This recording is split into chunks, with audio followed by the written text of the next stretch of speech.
मैं आपसे एक सवाल पूछूं कि दुनिया में कितनी टोटल कंट्रीज है। आपको लगेगा कि कितना इजी सवाल है, पर इसका इतना इजी आंसर नहीं है। इसका आंसर डिपेंड करता है कि कौन क्वेश्चन पूछ रहा है।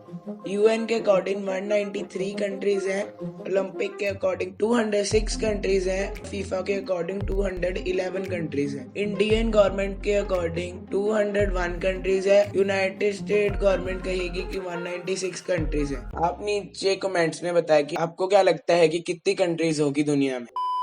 ये कंफ्यूजन इसलिए है कि कई कंट्रीज जो फंक्शन करती है एक प्रॉपर कंट्री की तरह, पर उनके पास इतनी ग्लोबल रिकॉग्निशन नहीं है कि उनको एक कंट्री बुलाया जाए। मैं आपको एक एग्जांपल से समझाता हूँ।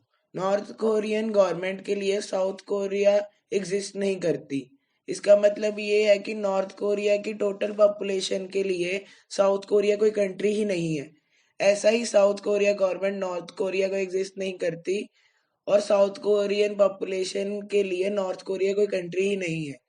तो इन दोनों के लिए एक कंट्री कम हो जाती है टोटल कंट्री से।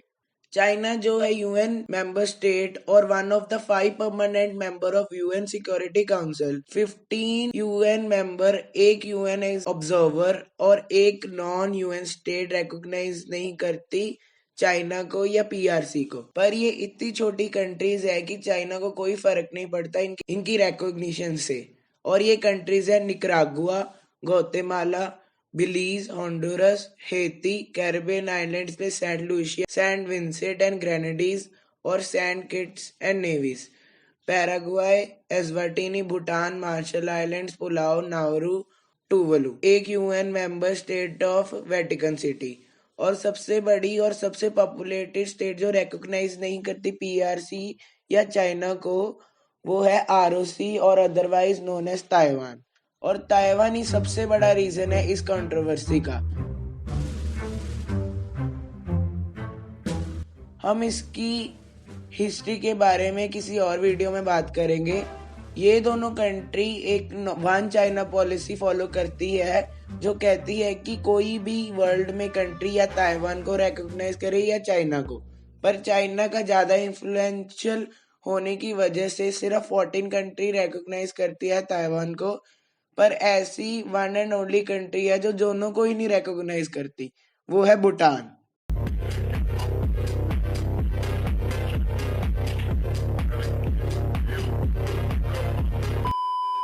ये थी लीस्ट कंट्रोवर्शियल कंट्री हमारी लिस्ट में। अगली कंट्री है रिपब्लिक ऑफ साइप्रस, जो है यूएन मेंबर स्टेट और जो अनरिकॉग्नाइज्ड है। दो country, one UN member and other UN observer state of Turkish Republic of Northern Cyprus से। इसकी हिस्ट्री ये है कि जब एक मिलिट्री कूप हुआ 1974 में, जिसका मिशन था आइलैंड ऑफ साइप्रस को ग्रीस से यूनाइट करने का। आइलैंड ऑफ साइप्रस में अकेले ग्रीक एथनिसिटी नहीं थी, पर टर्किश एथनिसिटी भी थी। तो ऐसा देखते हुए टर्की ने मिलिट्री कूप में इंटरफेयर किया और नॉर्दर्न साइप्रस को अपने कंट्रोल में लिया। तब से ही टर्की और उसकी 74 मिलियन की पॉपुलेशन रिपब्लिक ऑफ साइप्रस को रिकॉग्नाइज नहीं करती। आगे बढ़ने से पहले आप प्लीज चेक कर लें आपने सब्सक्राइब किया है कि नहीं हमारे चैनल को। ऐसी वीडियो बनाने में बहुत रिसर्च और टाइम लगता है, तो प्लीज सब्सक्राइब कर दें हमारे चैनल को। Next country is Armenia. Armenia को भी एक यूएन मेंबर स्टेट रिकॉग्नाइज नहीं करती। आपको ये लगेगा कि अजरबैजान रिकॉग्नाइज नहीं करती होगी अर्मेनिया को due to ongoing war between them, पर अजरबैजान भी रिकॉग्नाइज करती है अर्मेनिया को।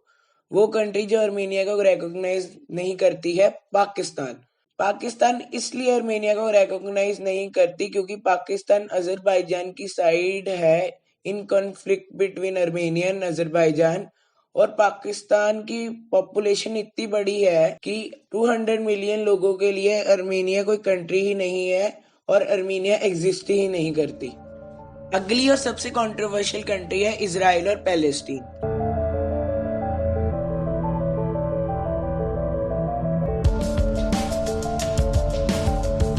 पहले हम बात करेंगे इजराइल की। Israel is UN member state but is unrecognised by 28 other UN member states.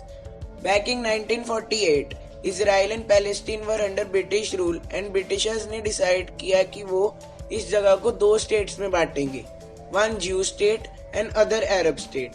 पर ये जैसा सोचा था वैसा नहीं गया। इमीडिएटली आफ्टर इजराइल इंडिपेंडेंट हुआ, वैसे ही इंटायर अरब और most of the Islamic world ने इजराइल को रिकॉग्नाइज ही नहीं किया।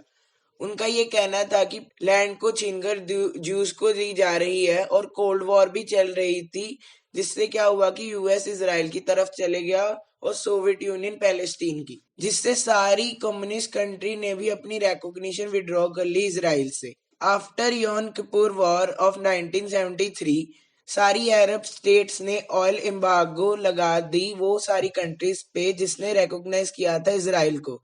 इससे क्या हुआ कि अफ्रीकन डेवलपिंग कंट्रीज ने भी विड्रॉ कर लिया अपनी रिकॉग्निशन इजराइल से। इजराइल अब वाइडली अनरिकॉग्नाइज्ड था in most of Asia, middle east and Africa. पर थोड़े साल बाद इजरायली और अमेरिकन डिप्लोमेसी ने और जियोपॉलिटिकल सिचुएशन ने ये ड्रामेटिकली शिफ्ट कर दिया। 1969 में इजिप्ट पहला अरब स्टेट बन गई जिस इजराइल को रिकॉग्नाइज किया in the exchange of Sinai peninsula, जो इजराइल ने कब्जा लिया था इन 6 डेज वॉर ऑफ 1967। और तब से ही ये नंबर बढ़ता ही जा रहा है इजराइल के रिकॉग्निशन का। अब आते हैं पैलेस्तीन पे। पैलेस्तीन को मेजॉरिटी कंट्रीज वर्ल्ड की रिकॉग्नाइज करती है, पर most of the west recognise नहीं करता क्योंकि वो इजराइल को रिकॉग्नाइज करता है। इंडिया दोनों कंट्रीज को रिकॉग्नाइज करता है। और ऐसी कई कंट्रोवर्शियल कंट्री है जैसे कोसोवो, वेस्टर्न सहारा और सोमालीलैंड। हम इन कंट्रीज पे अलग अलग इंडिपेंडेंट वीडियो बनाएंगे। ये आने वाली वीडियो देखने के लिए आप चैनल को सब्सक्राइब कर लें। और इन सब एग्जाम्पल से हमें पता लगता है कि हर कंट्री के लिए different number of total countries है। ऐसी और इंफॉर्मेटिव वीडियो देखने के लिए please like and subscribe to my channel.